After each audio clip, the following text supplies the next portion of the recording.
ज़हर ज़िंदगी ड्रामे जी 156 क़िस्त में छा थियण वारो आहे। अॼु मां अव्हांखे हिन वीडियो में फर्दर डिटेल ॾियण वारो आहियां। सभ खां पहिरियां जे भाउ असांजी टीवी खे सब्सक्राइब न कयो त काइंडली सब्सक्राइब कंदा।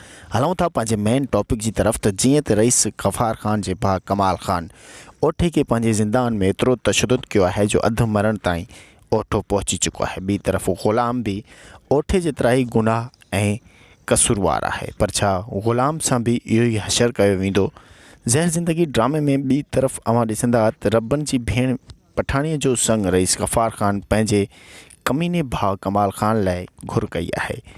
रब्बन ऐं राणो तमामु घणा परेशान आहिनि त हिन रिश्ते सां असां कीअं कयूं। छा पठाणीअ जो संग कमाल ख़ान जहिड़े कमीने इंसान जे नाव करे छॾूं या वरी रईस गफ़ार ख़ान के जवाब ॾियूं।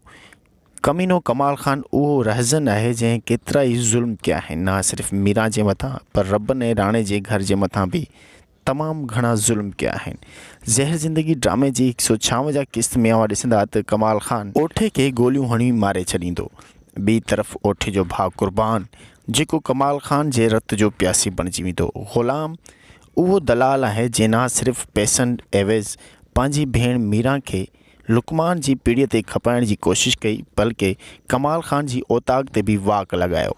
ज़हर ज़िंदगी ड्रामे में तमामु किरदार ख़ूबसूरत परफॉर्म करे रहिया आहिनि। जेकॾहिं अव्हांखे असांजी टीवी जी हीअ वीडियो पसंद आई हुजे त काइंडली लाइक ऐं सब्सक्राइब ज़रूरु कंदा। पंहिंजो ख़्यालु रखंदा। अल्लाह हाफ़िज़।